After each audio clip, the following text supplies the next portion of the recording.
नमस्कार, आप देख रहे हैं व्हाइट पेपर और मैं हूं आपके साथ आशा सरमाल। चलिए कार्यक्रम की शुरुआत करते चले। लगातार आप देखिए उमर अब्दुल्ला का दिल्ली दौरे को लेकर आज दूसरा दिन है, लेकिन लगातार सरकार जो है वो एक्शन मोड में नजर आ रही है। जम्मू कश्मीर के लोगों के साथ जो वादे किए गए हैं उस पर काम जारी कर दिया गया है।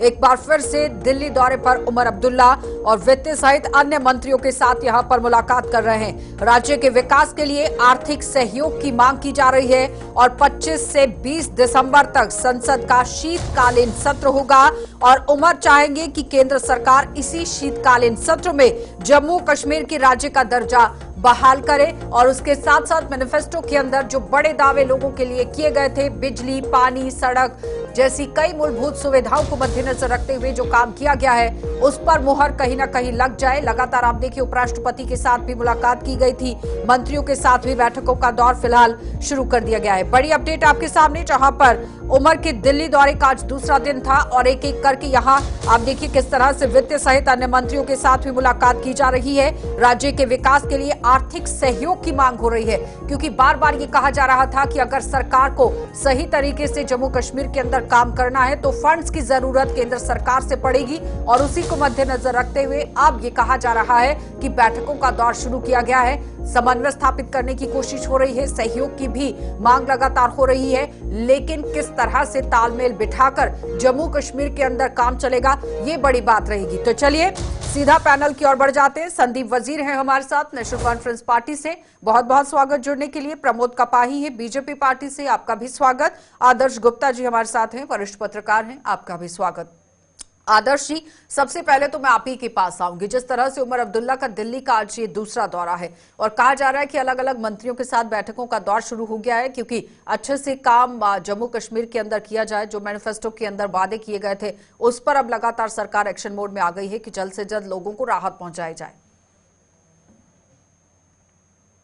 धन्यवाद आशा जी, और सभी दर्शकों को मेरी ओर से नमस्कार। बिल्कुल सही बात कहा आपने, ये दूसरा दौरा है और बनता भी है, क्योंकि नेशनल कॉन्फ्रेंस की सरकार बनने के बाद जिस तरह से उन्होंने अपने मैनिफेस्टो में सारे वादे किए हैं, उन वादों को पूरा करने के लिए जिस तरह से आपने ओपनिंग में कहा है, तो पैसों की जरूरत है, फंड्स की जरूरत है, और फंड्स के लिए तो केंद्र सरकार के पास जाना ही पड़ेगा। और उसी के सिलसिले में, क्योंकि अभी और 2 महीने के बाद आपके पास बजट भी नया आ जाएगा, नया बजट भी सामने लाना है, बजट के लिए भी बातचीत करनी है, तो ये दौरे चलते रहेंगे। लेकिन इस बीच में सियासत जो है जम्मू कश्मीर की बड़ी तेज होती जा रही है। पहले तो 370 को लेकर चल रही थी सियासत बहुत तेज, और अब इंडस वाटर ट्रीटी को लेकर शुरू हो गई है। ये एक बहुत बड़ा सिलसिला है। लेकिन इस बात के से एक चीज हम आशा जी मैं अपने दर्शकों को बता दूं, ये सारी चीजें जो भी दिखाई दे रही है इस वक्त, जो एक जिसे कहते हैं जाल सा बुना गया है, वो जाल ये बार बार कहा जा रहा है कि एक बहुत बड़ा मैंडेट जो भारतीय जनता पार्टी को मिला है और हो सकता है बहुत बड़ी अपोजिशन वहां हो। लेकिन ये सब जो सिचुएशंस बन रही है, ये दोनों तरफ से एक बहुत नजदीकियां आपस में आ रही है। National conference Bharatiya Janata party की तरफ से, केंद्र सरकार की हम बात करें, जम्मू की बात, जम्मू कश्मीर की बात करो तो वो तो अच्छी बात है ना आदर्श जी, अगर नजदीकी आ रही है तो वो तो बहुत अच्छी बात है कि सेंटर से अगर आपको पैसा चाहिए, फंड्स चाहिए तो अच्छे तरीके से काम चलेगा। वो तो एक पॉजिटिव सिग्नल, एक ग्रीन सिग्नल ही कहा जाएगा। बिल्कुल सही बात है। और इसी तरह उमर अब्दुल्ला ने जब मुख्यमंत्री की शपथ लेने के बाद भी यही बात कही थी, हमें केंद्र सरकार के साथ मिलकर चलना पड़ेगा, हमें उनके साथ, उन्हीं से फंड्स आने हैं, उन्हीं के साथ हमारे अच्छे रिलेशन बनते रहेंगे। और अभी तक जो कुछ भी हो रहा है, जिसे आप चाहे कुछ नेगेटिव आप देख रहे हो चाहे पॉजिटिव देख रहे हो, नेगेटिव पॉजिटिव कुछ नहीं है, ये सभी आपस में मिलके जम्मू कश्मीर को चलाने के लिए एक रास्ता ढूंढ रहे हैं। ठीक है। अब संदीप जी वो कह रहे हैं कि ग्रीन सिग्नल ही है कि भारतीय जनता पार्टी और नेशनल कॉन्फ्रेंस एक होकर काम कर रही है।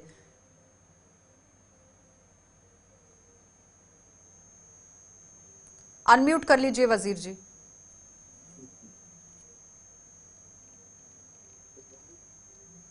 मेरी आवाज आ रही है आपको? बोलिए अब।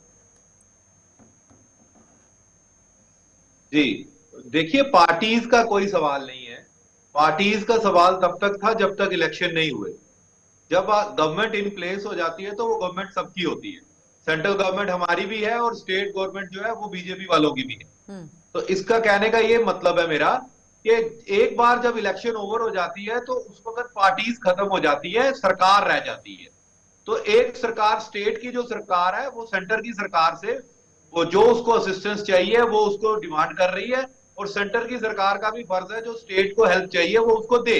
इसी सिलसिले में उमर अब्दुल्ला साहब दिल्ली गए हुए हैं और इन्हीं चीजों को लेके उनकी जो मीटिंग्स है वो हो रही है।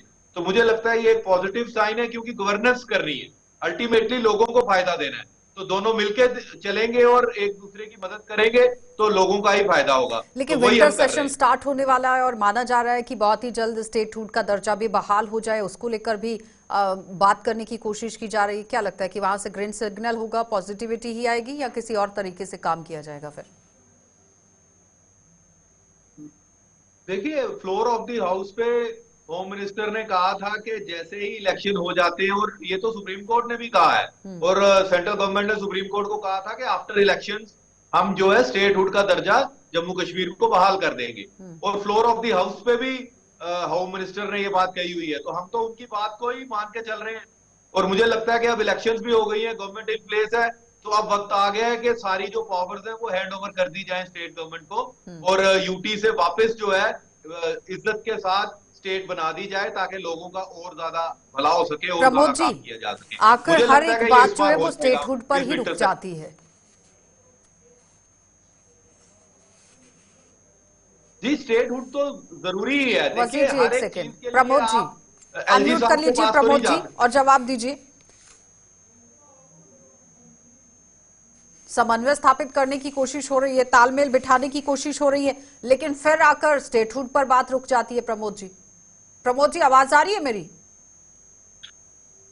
हाँ, आवाज आ रही है आपकी। जवाब मेरी दीजिए आवाज आ रही है? जी। जी नमस्कार। ठीक है, आप जब कहते हो स्टेटहुड की बात है, तो स्टेटहुड के लिए हमारे प्रधानमंत्री नरेंद्र भाई मोदी जी ने भी कहा है और अमित शाह जी ने कहा स्टेटहुड समय पर मिलेगी। तो उसमें तो वचनबद्ध है, वो तो मिलेगी। उसमें तो किंतु किंतु होनी भी नहीं चाहिए, ना ही उस पर कोई सवाल जवाब होने चाहिए। जब जैसे समय होगा वो स्टेटहुड तो वापस मिलेगी। बाकी जम्मू कश्मीर की सरकार जो है वो इसमें दोहराए वाली बात नहीं है। जम्मू कश्मीर की सरकार या किसी भी स्टेट की सरकार हो, सेंटर के साथ तालमेल बनाना उनका दायित्व बनता है। और सरकार चलाने के लिए, लोगों को सहूलियत देने के लिए सेंटर के साथ मिलके ही सरकार चलेगी। तभी मुझे लगता है कि फंड्स भी आएंगे, तभी मुझे लगता है कि सरकार में अपनी जो स्टेट है उसमें डेवलपमेंट होगी। चाहे उसमें वर्क कल्चर की बात हो, चाहे उसमें किसी एम्प्लॉयमेंट की बात हो, चाहे उसमें डेवलपमेंट की बात हो, ये सभी तभी संभव है जब कोई भी स्टेट जो है वो सेंटर के साथ तालमेल बनाती है, तो तभी ये सारी डेवलपमेंट होती है। और नरेंद्र भाई मोदी जी और हमारे अमित शाह जी जो हैं वो भी बिल्कुल एक साफ स्पोकन है। उन्होंने जम्मू कश्मीर के लिए सब दरवाजे खोल के रखे हैं। 10 साल में जो डेवलपमेंट की है, उस डेवलपमेंट को आगे ले जाने के लिए स्टेट सरकार को और सेंट्रल सरकार को मिलकर ही काम करना है। मुझे लगता है जो प्रोजेक्ट शुरू हुए हैं उन प्रोजेक्टों को कंप्लीट करने के लिए, आगे ले जाने के लिए स्टेट का भी दायित्व बनता है कि वो सेंटर के साथ तालमेल बना के रखे। और उमर साहब अगर सेंटर में गए हैं तो कोई गलत बात नहीं है, उनको जाना भी चाहिए। क्योंकि अगर कहीं कोई बच्चा बाप से नहीं मांगेगा तो किससे मांगेगा। इसलिए सेंटर जो होता है वो किसी भी स्टेट का बाप होता है, और स्टेट वालों के साथ मिलके ही चलना है। और जो भी इनको करना है उनके साथ तालमेल बना के करना पड़ेगा। आदर्श जी, जब सरकार बनी थी तो कांग्रेस पार्टी को साइडलाइन किया गया नेशनल कॉन्फ्रेंस पार्टी की तरफ से। आर्य वजीर जी एक सेकेंड, लेकिन अटकलें यही लगाई जा रही थी कि अगर नजदीकियां बीजेपी के साथ बनानी है तो फिर साइड करना पड़ेगा कांग्रेस को, और उसी तरीके से नेशनल कॉन्फ्रेंस काम करती नजर भी आई। लेकिन अब जिस तरह से दिल्ली के अंदर पहुंचे हैं और वित्त सहित अन्य मंत्रियों के साथ बैठकें हो रही हैं, सुरक्षा को लेकर बात हो रही है, क्योंकि पिछले दिनों आपने देखा जम्मू कश्मीर के अंदर आतंकी गतिविधियां किस तरह से हुई।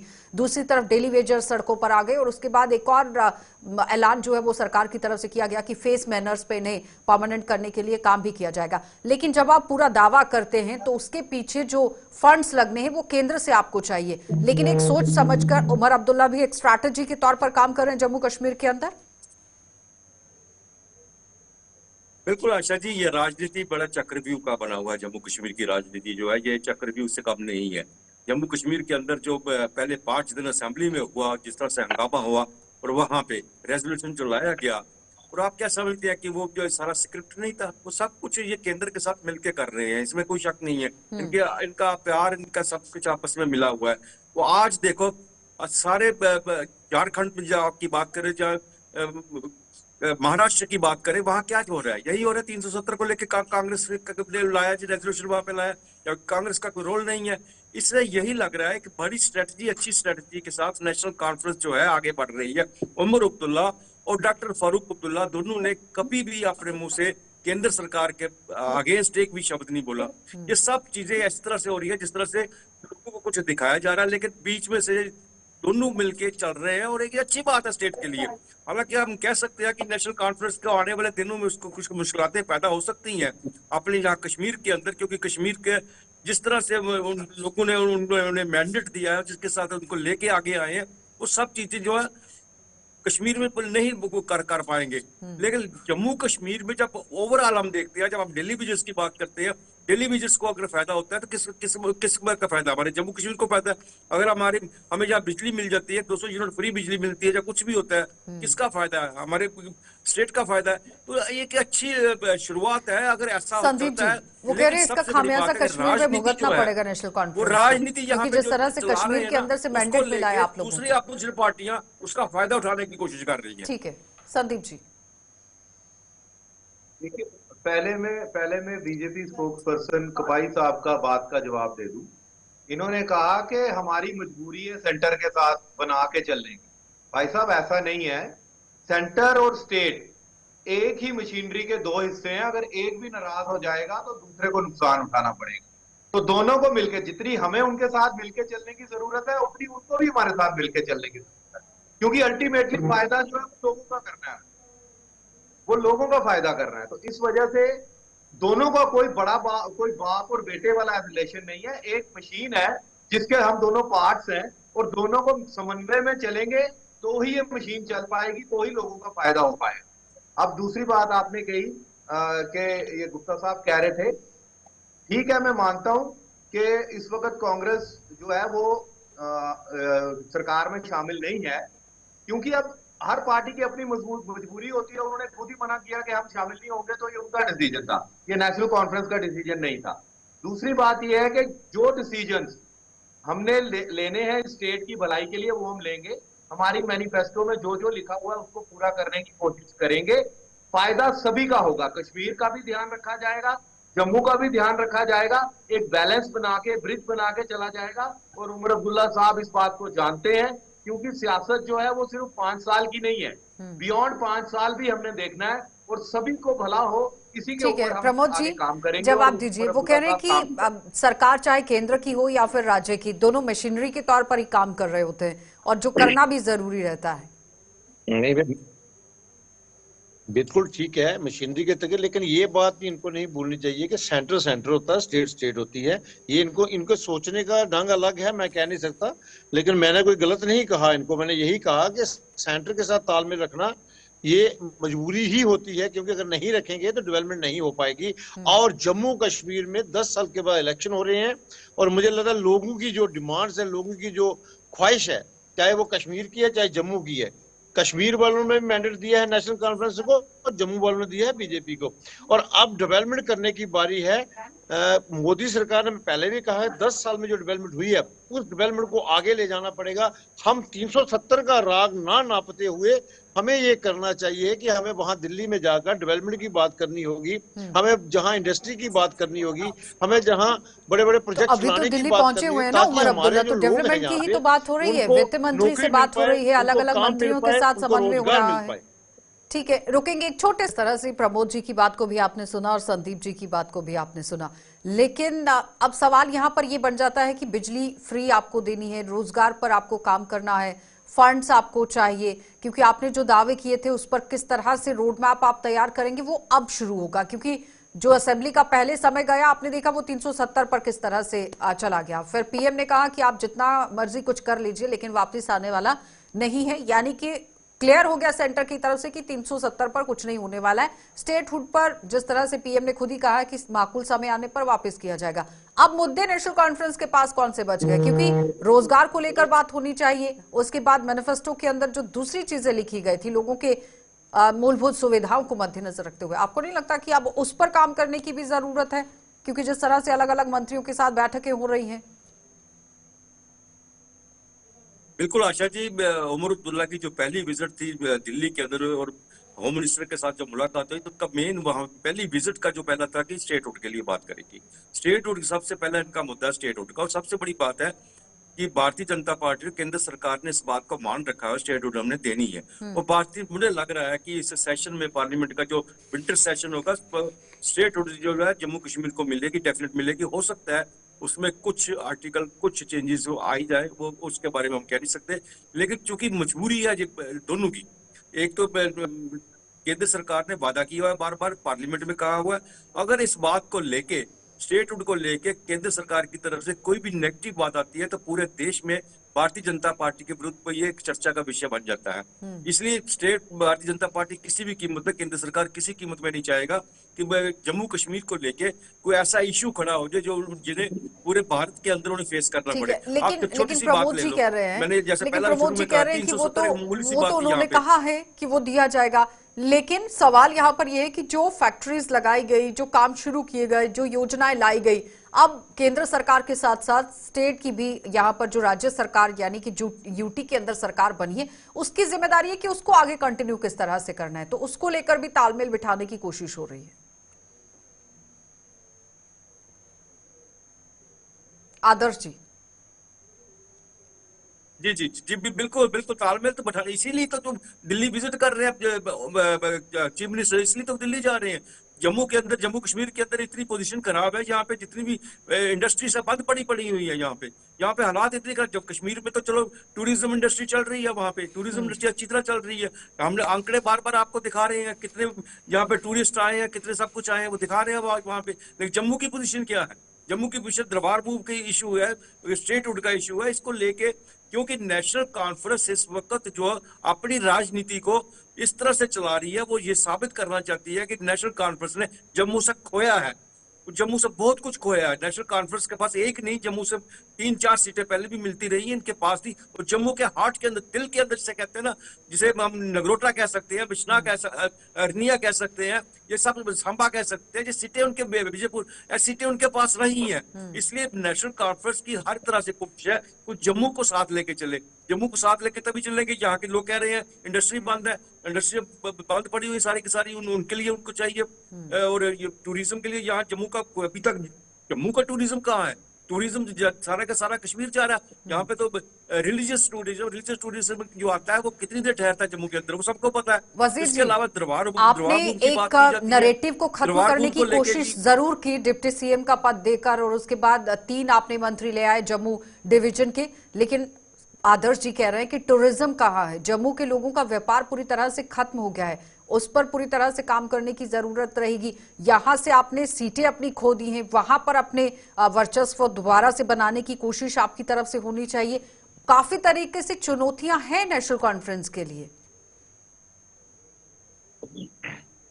जी हाँ, बिल्कुल हैं चुनौतियां। जो पिछले 10 साल में जम्मू का नुकसान हुआ है, चाहे आप ये कह लीजिए कि दरबार मूव को बंद करना जम्मू के लिए बहुत खतरनाक साबित हुआ। आज हमारी इकोनॉमी को दरबार मूव की वजह से बड़ा बूस्ट मिलता था, कितने ही लोगों को रोजगार मिलता था, जितने होटल इंडस्ट्री है जम्मू में वो दरबार मूव की वजह से चलती थी। आज वो सब ठप पड़े हैं, सब डिमांड कर रहे हैं कि दरबार मूव वापस शुरू होना चाहिए, और वो होगा। हम जितने भी स्टेप्स हैं जम्मू को फायदा देने के लिए, वो हम जरूर लेंगे। वहीं फैक्ट्रीज की जो बात है उसके लिए भी काम किया जाएगा, तभी तो इंडस्ट्री का जो डिपार्टमेंट है वो जम्मू को डिप्टी सीएम को दिया गया है। ये इसीलिए दिया गया है क्योंकि वो जम्मू की परेशानियों को जानते हैं, और डिपार्टमेंट भी उन्हीं को मिला है ताकि वो इस चीज को रिवाइव कर सके। इन्होंने ठीक कहा आदर्श साहब ने कि कश्मीर में तो टूरिज्म जा रहा है, उनको तो कोई फर्क इतना पड़ नहीं रहा है, फर्क तो जम्मू को पड़ा। पिछले 10 साल में अगर नुकसान झेला है तो वो जम्मू ने झेला ज्यादा, कश्मीर ने इतना नुकसान नहीं झेला है। तो इसी को ठीक करने के लिए हमने कदम उठाए हैं और हम उठाने जा रहे हैं। पिछले इतने समय से जो एक बड़ी बात सामने आती थी कि जम्मू के लोगों के साथ भेदभाव होता है, 70-30 को लेकर लोग हमेशा से कंपैरिजन करते थे कि अगर फंड्स आते हैं तो 70% कश्मीर में लगता है और 30% जम्मू के अंदर लगता है। उसे खत्म करने के लिए किस तरह की स्ट्रैटेजी आप लोग तैयार करेंगे? दूसरी बात यह कि सिर्फ महज डिप्टी सीएम का पद देने से नहीं होगा, लोगों का काम करने की भी जरूरत पड़ेगी। कि ये जो डिप्टी सीएम का पद और इंडिपेंडेंट एमएलए हैं जो सतीश शर्मा जी, उनको दिया गया है, मंत्रालय वो इसीलिए दिया गया है क्योंकि वो जम्मू की आवाज है, वो चुन के आए हुए हैं, जम्मू से ही चुन के आए हैं ना, प्रोविंस से। और सतीश जी तो जम्मू डिस्ट्रिक्ट के ही रहने वाले हैं, तो उनको मिनिस्ट्री इसीलिए दी गई है कि वो जम्मू की आवाज को कैबिनेट के अंदर उठाएं और उमर अब्दुल्ला साहब को, चीफ मिनिस्टर को असिस्ट करें कि भाई जम्मू को इस चीज की जरूरत है वो दो।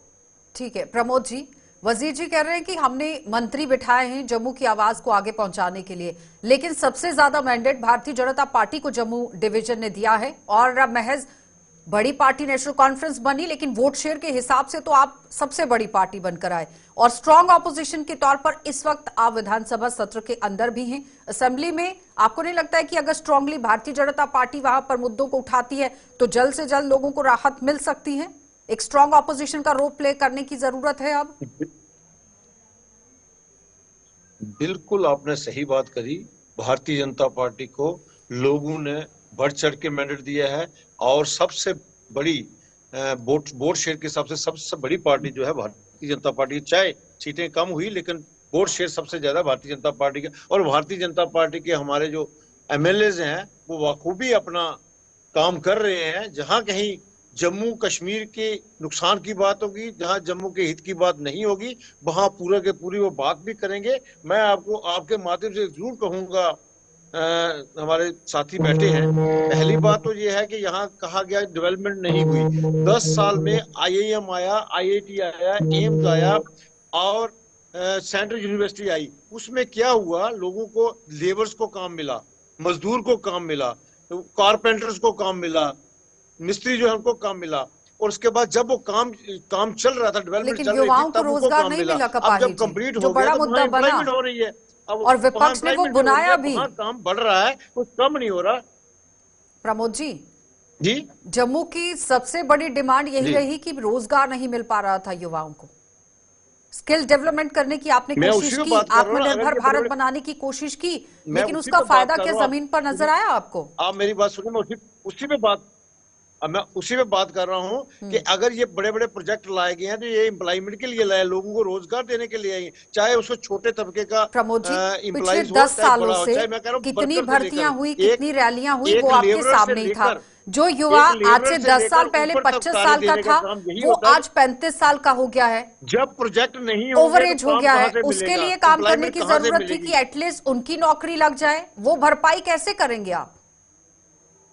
जो एक लंबे गैप की भरपाई है उसे कैसे करेंगे?